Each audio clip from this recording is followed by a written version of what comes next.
everybody. Great to have so many people joining us for tonight's ASA Travel Tuesday talk. And it's my very great pleasure to introduce Sophy Downes. Sophy is a classical archaeologist from both Oxford and Cambridge universities. She has specialised in funerary monuments of Western Anatolia and other intriguing subjects. Sophy has also published on classical and Near Eastern archaeology, and she has taught at University College London. She's also taught at the University of Edinburgh. And Sophy is currently lecturing in Rome, a gorgeous place to be giving talks. So her talk this evening is on Hagia Sofia and the history of domes. And Sophy has some fascinating sounding tours coming up with ASA in April of next year called The Ages of Anatolia. And that tour will also be repeated in 2027. So would you now please welcome Sophy Downes to talk to us about Hagia Sofia and the history of domes. Welcome, Sophy. Hello. So thank you very much for that introduction, Suzanne, and welcome to you all to this lecture on Hagia Sophia and the history of domes. So I chose to talk about Hagia Sophia for a couple of reasons. One of them is that it's one of the buildings we see on my Ages of Anatolia tour, and it's one of the most spectacular buildings. It would be on any tour because Hagia Sophia is one of the most spectacular and significant buildings in the world. The other reason is that in my own research, I specialize mainly on Greek and Persian architecture. But living in Rome, they make me teach Roman archaeology quite a lot. And I've gotten increasingly interested in dome architecture because domes are essentially invented by the Romans. They're the ones who first understand how the true dome, a properly engineered dome, works. And they're also able to build them because of their invention of concrete in the 2nd century BC.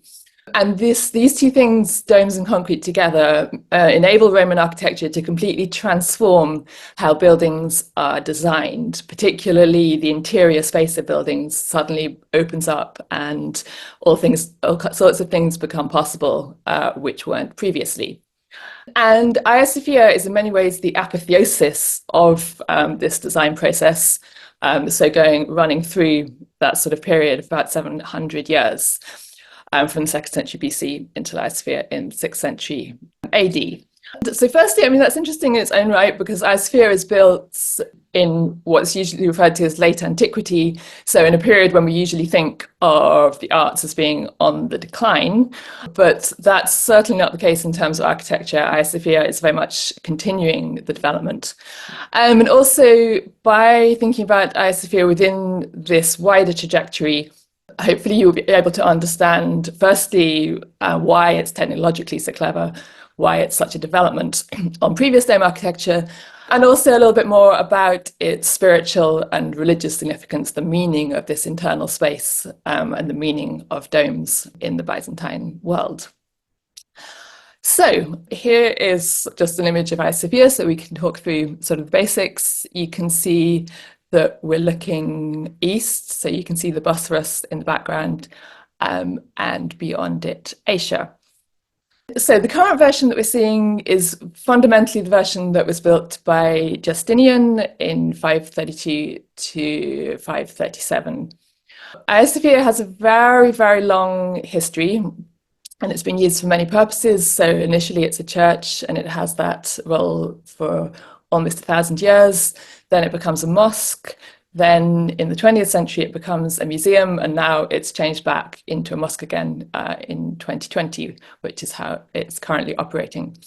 It's typical of both Hagia Sophia and Istanbul generally that it has this sort of extraordinary quality because it's been a great city and a great building at the very center of various different empires for this very, very long period of time. And in this way, really, I would say that Istanbul is the only city in the Mediterranean that's really comparable to Rome in that they're not just famous in one period and then it's just collapse and the ruins sort of stay there, but it continues to be reused. And for this reason, I mean, we can see even here some alterations that have been made to Hagia Sophia. So the addition of the minarets, which make this very characteristic shape, these are all added after the Ottoman conquest in 453. You can also see down here in the corner just little domes here, which are the later mausoleums of some of the Ottoman sultans. But fundamentally, the building is still Justinian's building. So who is Justinian? He is the emperor of the Byzantine Empire, although he wouldn't call himself that. That's a later term. Justinian and the inhabitants of Constantinople, as it's called at the time, just refer to themselves as Romans. They view themselves as the inheritors of the Roman Empire.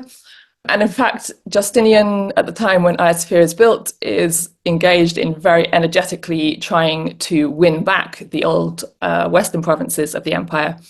And he's briefly successful in conquering even Rome.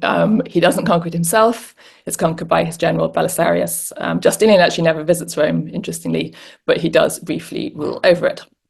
So that is what is going on when Hagia Sophia is being built. It's not the first church to be built on the site. It's actually the third iteration. So the very first version is built, it starts under Constantine. So we're going right back to the 4th century. So this is the period when Constantinople is founded. It's existed as a Greek city of Byzantium for about a millennia before that.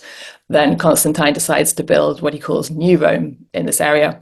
And the church on this site is one of the most important buildings that he builds. It's dedicated in about 360. That church, however, burns down.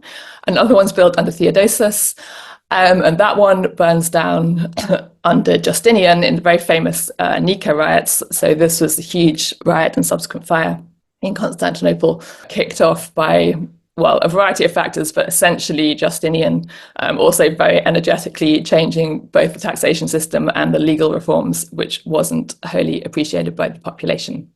So the old version of the church burns down and this one is built. So the name Hagia Sophia, it's not totally clear where it comes from. And we know that originally the church on this site was just called the Great Church, the Ecclesia Megala. And it's only in about 430 that they start using this term Hagia Sophia, which means holy wisdom. It's quite an unusual name. It's not been used in previous churches. One little clue to where it possibly comes from is this church over here, which is called Hagia Irene, which means holy peace. So, and this also, it has the same history, Constantinian and then rebuilt. So there's definitely some idea of worshipping abstract concepts in these two churches. So that is what's basically going on with Hagia Sophia. Let us talk a little bit about why it's so spectacular, why we're so interested in it. So the first thing that everybody points out about Hagia Sophia is its interior space. That's obvious immediately the moment you walk into it. And I have a couple of images here to demonstrate this.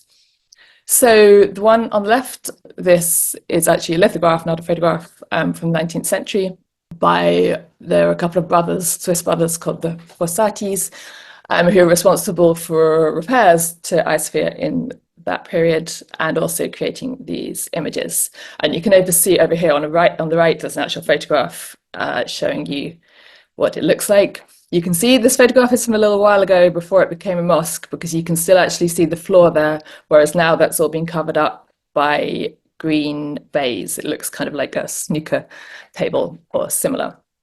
You can also see, if you're wondering what these round shields are here, these were put in during the Fossati restorations, and they're the names of Muhammad and the various caliphs.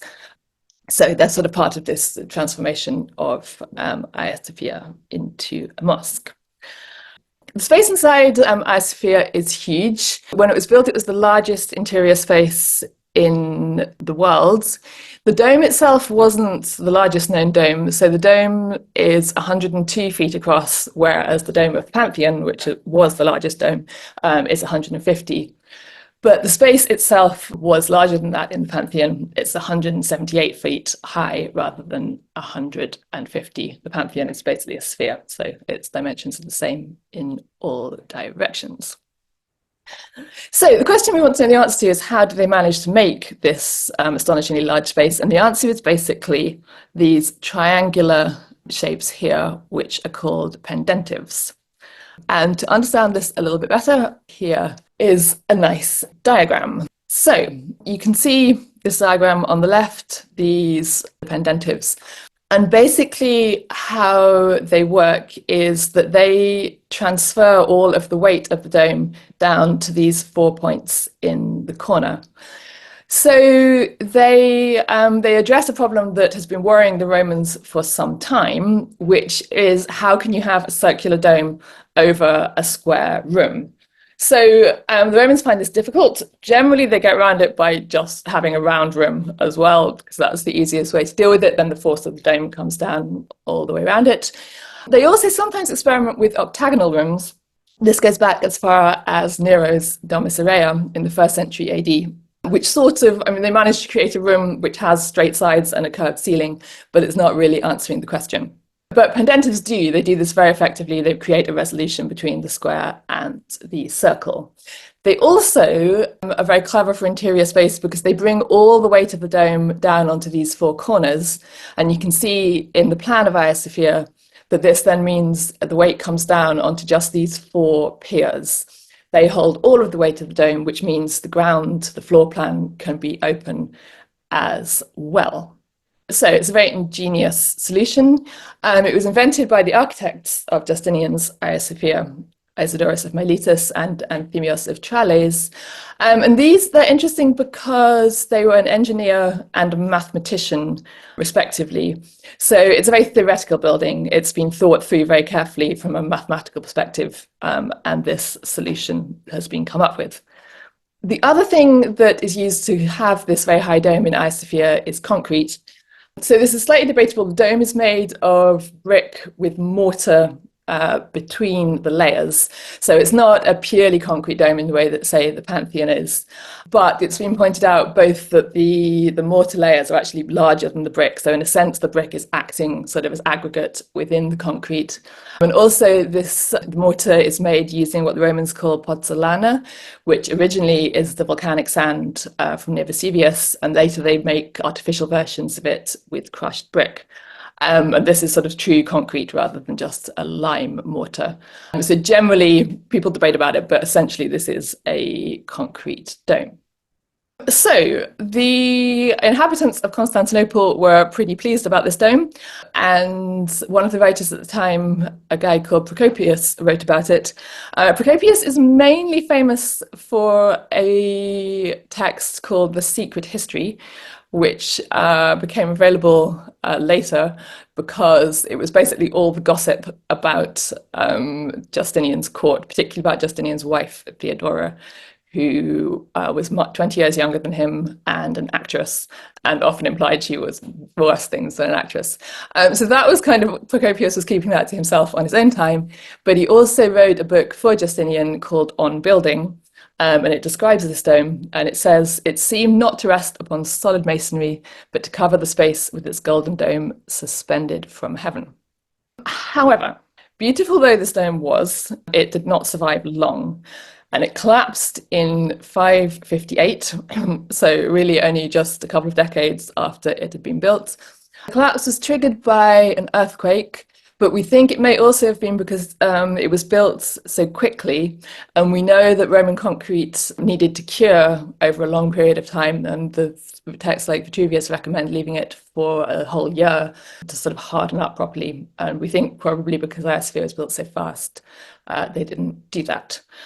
This is rather unfortunate. Procopius again describes it, and it says it leaves half of the dome hanging improbably in the air.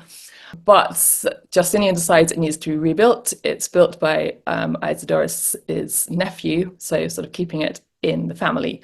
And so it's actually the second dome that we see today, so the one in this slide here.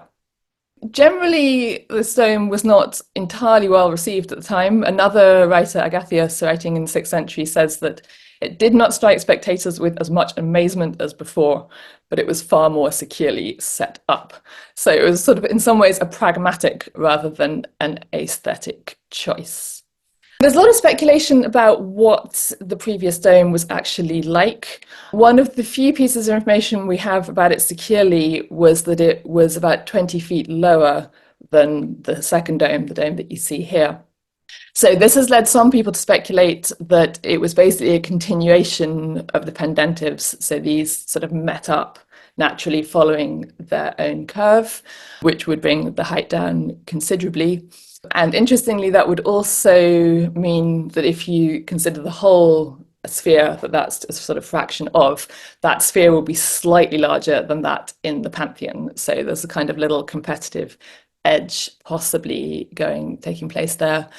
Other people think that it was raised, that there's a sort of barrel vault around the circle and then the dome was placed on top of it. Again, that would give it some height.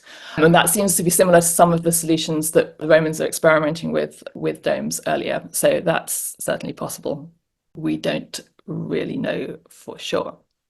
So, I mean, regardless of exactly how it was and exactly how it became, we know that even in the sort of new version, the inhabitants of Constantinople thought it was very beautiful. And there's an ekphrastic poem written for its dedication. So ekphrastic poetry is when you write about a building or a work of art. It's a very common type of writing in Constantinople. And it says, I will read you a little passage from it. It says, rising above this into the immeasurable air is a helmet rounded on all sides like a sphere and radiant as the heavens. It bestrides the roof of the church. At its very summit, art has depicted a cross, protector of the city. It is a wonder to see how the dome, wide below, gradually grows less at the top as it rises. It does not, however, form a sharp pinnacle, but is like the firmament which rests on the air. At the very navel, the sign of the cross is depicted within a circle by means of minute mosaic, so that the Saviour of the whole world may forever protect the church, while at the base of the half-sphere are fashioned 40 arched windows through which the rays of fair-haired dawn are channeled. So a few points to make about that. Firstly, these are the 40 windows that you can see here, and you can see 4 of them were blocked up. This was in the 10th century when the dome again partially collapsed after an earthquake and they were trying to restore it. Another point is it mentions there being a cross in the center of the dome. So what we're seeing now, this is one of the surahs, and this was added in the 19th century at the same time as those shields of caliphs. Whereas here are a couple of reconstructions of earlier versions of Hagia Sophia. So on the left, we think as it was under Justinian with just a simple cross. And then later there's a Christ Pantocrator, Christ ruler of all, which seems to have been added in the 14th century again after an earthquake. Interestingly, under Justinian, the mosaics in the church are purely abstract, not representational at all. Not very much of them survives, although a few little bits have been found. We don't really know the reason for that. Justinian in other churches, he does use representational art, so it's slightly mysterious. But the final point I wanted to make about that passage was that it ends by talking about how the rays of fair-haired dawn are channeled into the building. And the reason I mention this is that the other thing everybody always comments on in Hagia Sophia, apart from the scale of the space, is the light that pours into it. It's described variously as sort of abundant radiance, scattered shimmering, all sorts of terms to describe what's going on, but it's very, very clearly a feature of the building. And we have here a couple of images from the 1940s when they were doing very early studies on the use of light. And speaking as an archaeologist, this is interesting because light has become a very fashionable topic generally in archaeology in the last sort of 10, 15 years. But in Hagia Sophia, it's so obvious that light is absolutely key to understanding the building that it's been being studied since the 1940s. So what can we understand about the light, apart from that it's a very luminous space? Well, some studies suggest that there's a sort of gradient of light from the west to the east. So in these pictures, we're looking at the east here. And some have even suggested that the light from the east windows deliberately shines and lights up the door, the main door to the church. It's a little hard to be sure about that because various windows have been blocked off over time. So any kind of study is a little tentative, but that seems very possible. But the main question perhaps is not just where the light shines, but when you're supposed to see it. And this is very interesting too. It's been suggested that the light is designed specifically to be seen at dawn in the very early morning, when back when it was a museum, you couldn't get in to see the light, but that at that moment in time, it moves over all the stone in the church. It sort of brings to life the polychromy of the stone. Hagia Sophia is made from multiple stones from all over the place in various colours. And this is a scholar called Visera Pencheva. She talks about how it makes this inanimate building animate. And the idea is that this would correspond to what's called the Orthros, which is the sort of early morning service in the Orthodox Church, the equivalent of matins in the West. So the suggestion that the church is actually designed to coincide with the liturgy, the practice of the church. And the other thing that's absolutely clear is that the light was designed to relate to the winter solstice. So Hagia Sophia is not orientated true east-west. It's set 33.5 degrees to the southeast. And this means that on the winter solstice, the light falls directly through the line of the church. And this seems to relate to the idea of the winter solstice as the moment when light is triumphant over darkness, which makes a lot of sense in a building which is dedicated to light. However, Hagia Sophia is not nearly as light these days as it used to be. I don't think anybody goes into Hagia Sophia and thinks, gosh, there's not enough light in here. What we need is more sparkle. But in reality, it was far more sparkly, far more shiny than we see it now. There are a few reasons for this. Partly, as I mentioned, some of the windows have been blocked up and buildings have been built near to it, so less light is coming in. Also, some of the glass has been replaced with stained glass, so that makes it significantly darker. But a lot of it also has to do with the interior decoration. So firstly, as you can see here, a lot of the interior of Hagia Sophia is plaster, this yellow plaster, which is mainly a result of these 19th century restorations. And in its early iterations, it wasn't like that at all. It was all covered with mosaic. We think about 7 acres of mosaic in total. And the mosaic was made out of these little glass tesserae with gold leaf inside them. So it would have created this incredible sort of glinting effect in the interior. And occasionally we can get little glimpses of these mosaics and how they worked. So these are a couple of the seraphim. So these from the figures from the pendentives. And you can see, so the ones in the west have been replaced with paint. The ones in the northeast are still mosaic. They're not very early. They date from, again, the 14th century restoration. So it's not an exact version of how it would have been under Justinian. And in fact, it was often noted that in the 14th century, they were deliberately doing the mosaic cheaply, and they were spreading out the tesserae, so it's not as bright and shiny as it should have been. But it gives us a little idea of what's going on. I also wanted to show you this mosaic here. So this is one of the most famous mosaics in Hagia Sophia, and the Diesis, which is sort of Christ interceding for humanity. And I mean, this again, it's not a particularly early one. We have mosaics even dating back to the 9th century that survive, but it's one where you can really see how the light works with the mosaic. So if you look on the left, you can see the light pouring through the windows. And then on the right, you can see that light shining onto the mosaic. But if you look carefully at the face, you can see the way the face is designed to seem lit from the left. So you get this sort of dark shadow by Christ's nose over here. So there's a little interaction between the light itself and the design of the mosaic. So we can see the attentiveness in the mosaicist art to what the light is doing. So this is a close-up of the face of Christ. So this is the dark shadow I'm talking about.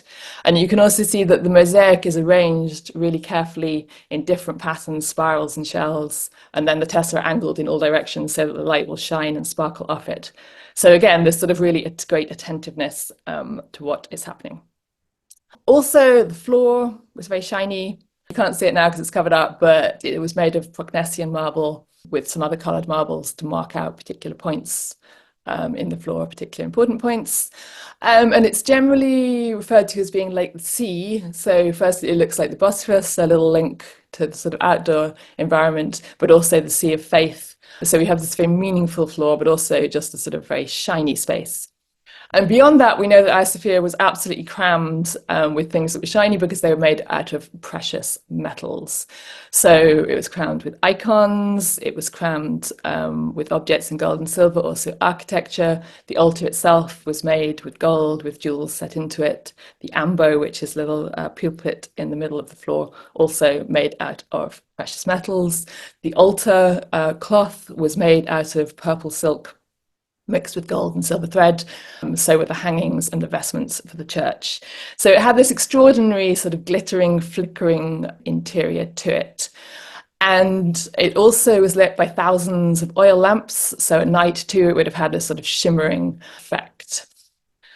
And it's interesting to note that the sound qualities of Hagia Sophia, so that's sort of this whole separate issue, but the acoustics seem to be designed so that the voice within the church reverberates. So it takes 10 to 11 seconds for the echo to reverberate within the church, which creates this sort of extraordinary, slightly unhuman sound to the voice, but it also echoes this sort of flickering, shimmering effect. So altogether, Hagia Sophia had this sort of amazing sonic and visual flickering quality.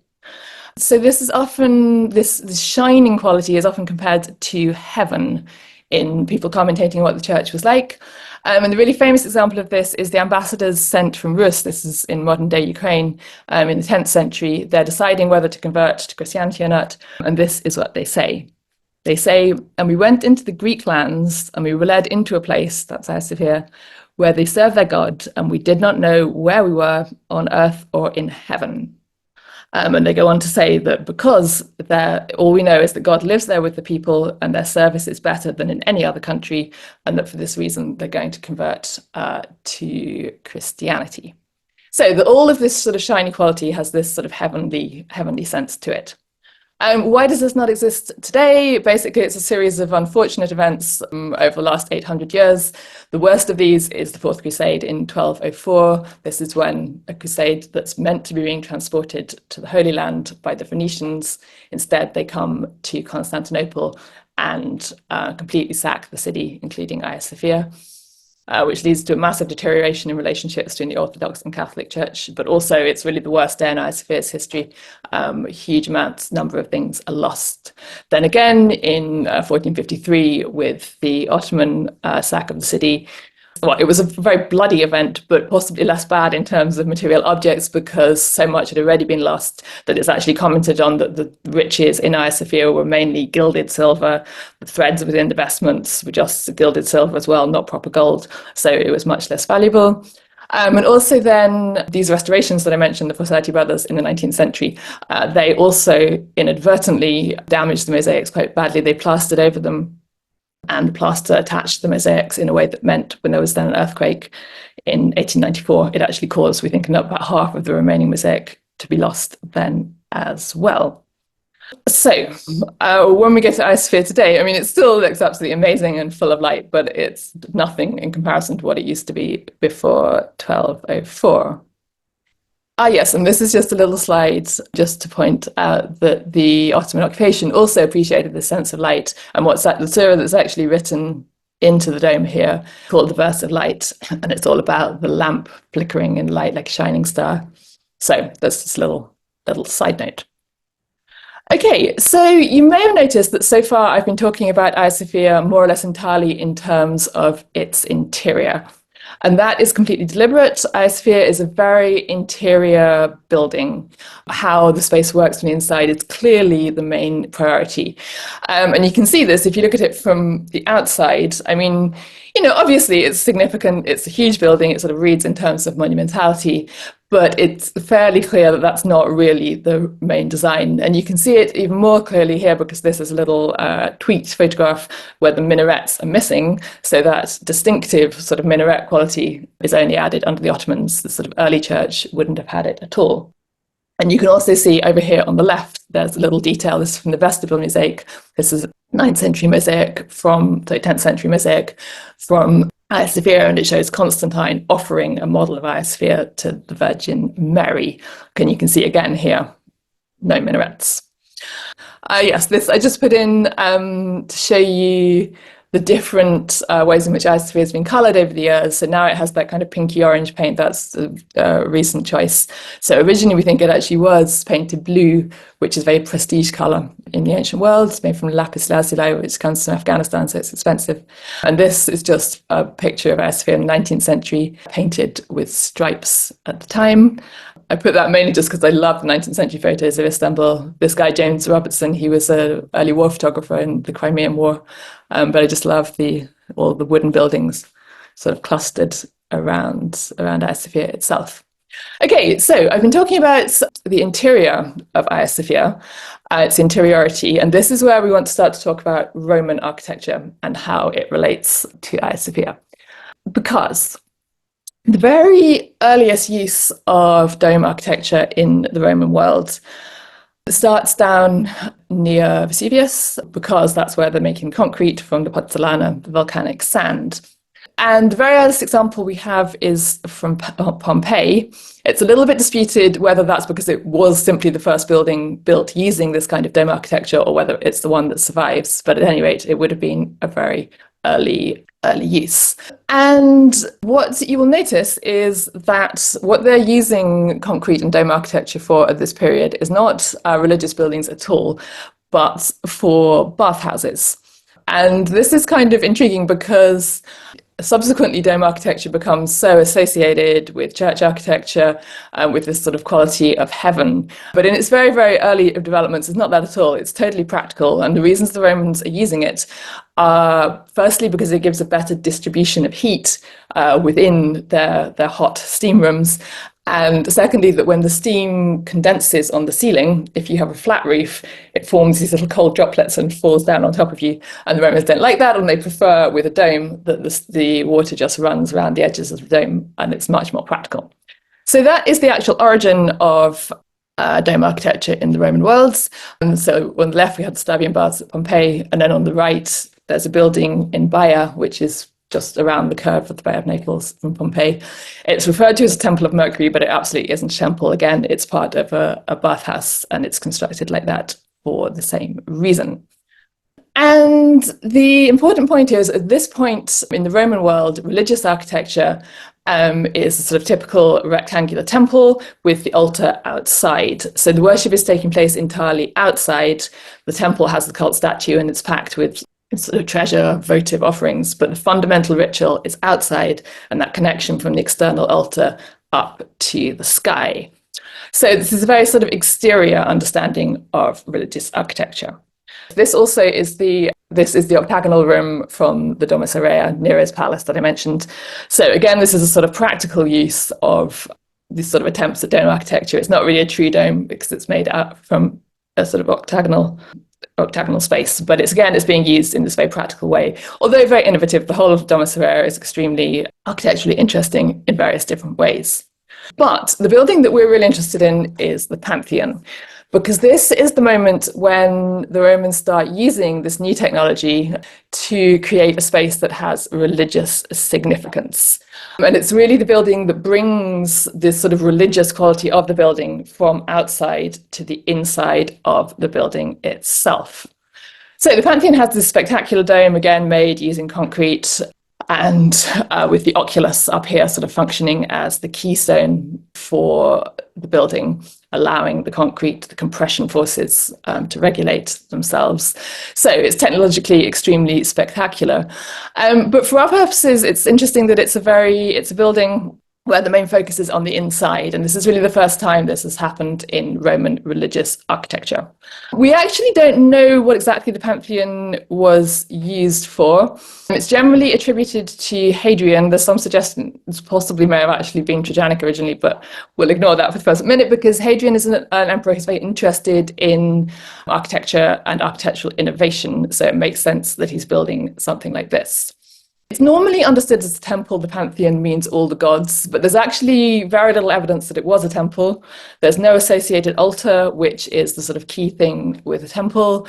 Literary sources at the time mention it being used for giving justice and for sort of the appearance of the emperor. So it's this building that kind of has a religious significance, but it's not totally clear what it is. It has this astonishing light effects taking place through the light that comes in through the oculus. And I will show you a couple of pictures here that demonstrate this. So effectively, the light coming through the oculus creates this very bright circle which moves around over the interior of the building. It moves from east to west, so west to east during the course of the day, and it also moves from higher and lower depending on whether it's during the winter or the summer. And it also, as you can see in the photo on the right, it interacts with the doorway of the Pantheon in various days. This photo is taken, it's in September, when there's this lighting effect where it lights up the very arch of the doorway with this sort of intense bright light. But the most famous date that's important here is the 21st of April, Rome's birthday. When the light comes down, you can see this circle of it here lights up the door, lights up the floor in the door just there. And it's generally thought that the Emperor Hadrian would appear in this sort of circle of light to mark Rome's birthday. And if you're ever in Rome in around the 21st of April, absolutely go and try this. You have to go at solar noon and you're bathed in this astonishing bright, bright light. And it really does feel like you're kind of divine in some kind of way. So how does this relate to Hagia Sophia? Well, firstly, we noticed that use of light. So we talked about how Hagia Sophia has the light going through the east windows at the winter solstice. So clearly this sort of attentiveness to how the building relates to the actual sun is relevant. But also it's this idea of the religious space being brought indoors. And the dome of the Pantheon is conceptualized also as a sort of, as the vault of heaven, as a sort of circular, as a sphere in which were set, they don't exist anymore, but originally there were little bronze stars flickering in all of the vault. So there's a definite idea that this is a sort of interior, slightly heavenly space. This then sort of continues in later Roman dome architecture. So after the Pantheon, we start getting the use of domes is mainly in mausolea. So funerary buildings, which are then later converted into churches. And these are two sort of classic examples here. One is the Rotunda of Galerius from Thessaloniki in Greece, and the other is Santa Costanza in Rome, which was originally built for Constantine's daughter, and then later as a mausoleum for her, and then later turned into a church. And what you can see here is, particularly actually in the Rotunda of Galerius, that this idea of the interior space as heaven is starting to develop in the mosaics as well. So we believe that in the very top it's missing now, but that there would have been a Christ Pantocrator, so Christ in the middle of heaven looking down, around it little bits of angels' wings flickering here. And then in the main mosaic that survives, there are images of the martyrs set in various buildings, so down in a kind of more earthly, mundane realm. So this idea of this sort of interior space, the connection to heaven as having moved from outside the building, with the altar connecting to the actual sky, to this sort of artificial heaven inside the building, is really important and developing in this period. This is a building which does not exist anymore, which is why we have a little illuminated manuscript to show it. So this is the Apostoleion. This is the mausoleum of Constantine in Constantinople. Again, it's rebuilt, and then nowadays it has been destroyed and turned into the Fatia Mosque, so it's not there anymore. But firstly, we know that it had this sort of central circular dome. And you can also see, if you look at the image, can you see the way there are little angels sort of fluttering around inside the building itself? So again, it seems to illustrate very well this concept of the interior space as this sort of heavenly world that the angels and mortals live in together. And then under Justinian, this kind of becomes even more significant, and we start getting churches which are deliberately built to this pattern. So this is often actually referred to as Little Hagia Sophia because it was built just before Hagia Sophia, and it has some sort of similar qualities, mainly in the use of its dome. You can see currently it's functioning as a mosque, so the interior decoration has been lost, but it's an example of this dome architecture being used actually in churches itself. By the way, down on the right, this is another of these 19th century photographs that I like, and what it shows here is the line of the Orient Express running alongside this little church. And then we have the Church of San Vitale in Ravenna, so not in Constantinople, but this is built by Justinian as well. So again, it has this circular architecture and a sort of domed space at the top. And it's particularly interesting to us for a couple of reasons. Firstly, because the mosaics here do survive. So, I mean, any of you who have been to Ravenna, I'm sure you remember that kind of the lightness and the sparkle that the mosaics have. Also, though, in this case, at San Vitelli, the mosaics were not abstract, they are representational. And they show, again, this mixture of, so Christ up in heaven in the apse, and then down below, these two processions marching along here, these show the earthly liturgy taking place. So on the left, we have Justinian, and on the right, and this is the one I've given the detail of, we have his wife, Theodora. So they are both participating in the liturgy of the church. And this is a development which also starts to happen in Hagia Sophia. So this idea of the dome, not just as heaven, but as a space where there's a meeting between the heavenly host and between the users of the church. And in the case of Hagia Sophia, in both these churches, this also means the emperor and the kind of temporal authority in the Byzantine world. And we can see this is going back again to how the architecture of Hagia Sophia operates.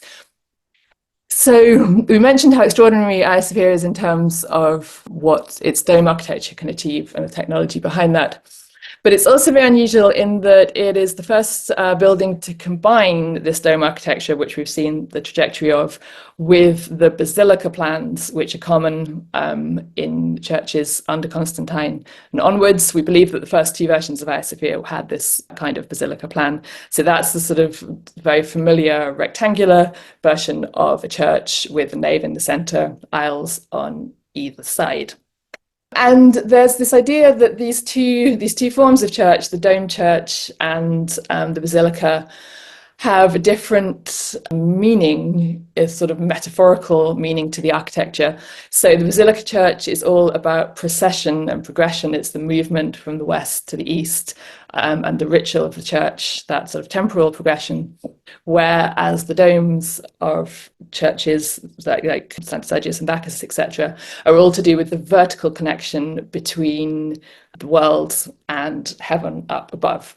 And Hagia Sophia kind of combines these into one model. So it links together this idea of the heavens and the earth at the same time, a suitable sort of meeting place between the temporal authorities, the emperor, and the patriarch is in the most important position in the church, and the heavenly host themselves.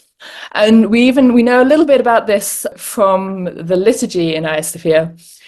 So in particular, there was a song called the Cherubicon, which we know was written specifically for Hagia Sophia itself in the late 6th century. And this is part of a ritual in which the emperor and the patriarch meet together and progress through the church.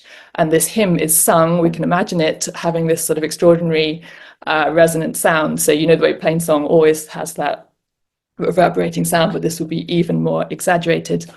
And the description that the commentators give about the singing of this song in Hagia Sophia is that when they perform the hymn together, it is signifying also that the angels sing together in the highest. So the ritual is supposed to, literally, maybe metaphorically be more accurate, to bring together these temporal powers in one building and sort of connect them in that way. Okay, so that is, we've talked about Hagia Sophia in terms of how it develops out of early Roman architecture. I just want to say a couple of things about how it influences later architecture. So, this is one of the things about Hagia Sophia, is that it's so influential, both on church architecture. Of course, we have so many examples of churches with domes, but also on mosque architecture because of its position in Constantinople, in Istanbul after the conquest, as one of the prime buildings. So you get, developing out of that, you get mosques which are based on the architecture of Hagia Sophia. That it seems very familiar to us, this idea of the dome as this religious space. So you really have to try and pull all this away and think back to Hagia Sophia when it was originally built to understand how sort of innovative and new it was at the time. So just to give some examples of this influence and copying. So the absolutely key architect in terms of borrowing from Hagia Sophia is the very memorable Mimar Sinan, the 16th century architect of Suleiman the Magnificent, who built pretty much every mosque and hammam in Istanbul. That's not true, of course. Other people built things too, but he built a lot of them. And this one here, the Süleymaniye Cami, this was built deliberately modelled on Hagia Sophia. You can see in the interior view, you can see the use of the pendentives here. So he was deliberately setting out to transfer Hagia Sophia's architecture into a sort of Ottoman Muslim idiom. You can also see, can you see the way Süleymaniye Cami has all of these little domes all over the place? So it's much more structured for an external appearance as well, in my opinion. And Sinan himself actually commented on how these domes looked like the bubbles on the sea. So Sinan was fascinated with water. He also built various aqueducts bringing water into the city. And this mosque is not that far from the Bosphorus, so it has this sort of watery quality, but certainly it takes Hagia Sophia's architecture and adds a little extra externality to it. And so Sinan, when he's borrowing from Hagia Sophia, again, he's addressing a problem which has been around in Islamic architecture for some time. So there's also an interest in mosques in finding a way to resolve this square and dome situation. And the typical Islamic way to do this is with squinches. So we have a little diagram on the right showing what that is. And then we can see perhaps more clearly by looking at an example. So this is the Green Mosque from Bursa. It's a very, very early Ottoman building. And you can see the way the sort of, instead of those very clear triangular pendentives, it's making use of these sort of articulated geometric patterns to bridge the distance between them. So it's perfectly successful, but doesn't have that sort of clean line that the pendentives do. And then the final thing I wanted to mention was this church here in Rome. This is San Ivo alla Sapienza. It's one of my very favourite churches. It's built in the 17th century by Francesco Borromini. So you can see, firstly, it's using a dome architecture. Of course, it's right next to the Pantheon, and it's in fact riffing on the Pantheon in various ways. But it was part of La Sapienza is Rome's university, and so it's dedicated again to knowledge. Sapienza means knowledge. And we know that when Borromini was building it, he actually tried to get images of Hagia Sophia to model his church on, but he was unable to because the infidel were not allowed into the church or to make drawings of it. So he couldn't, I mean, he never went to Istanbul, but he also was unable to get hold of actual images of it. And so instead he turned to San Vitale in Ravenna and used his understanding of that church to try and build a San Ivo. So just an example of Hagia Sophia's fame, even at this point. So back in Rome, it's sort of the prime church that should be copied. And also, I just like the way that Borromini could never see Hagia Sophia, sadly, because I mean, as such an astonishing architect himself, who knows what he would have learned from it. But we can see it. So whenever I go to Hagia Sophia, I think about how immensely privileged and lucky we are to be able to do so. Okay, I will stop there. Thank you so much, Sophie. That was really fascinating. I think we all learned an enormous amount. I was intrigued by the amount of time it takes the sound to get round the building. I think that was fascinating. Yeah. It's certainly such an immense space, just quite extraordinary when you go into it. I mean, it is interesting, and there's also a debate, of course, about whether that's deliberate, whether that was the original acoustic intention, or whether it's just because the way the dome's been rebuilt over time has led to this bizarre acoustic effect, but it's actually completely unintentional. As so often with buildings, the things that go wrong with the building process often contribute to the final version.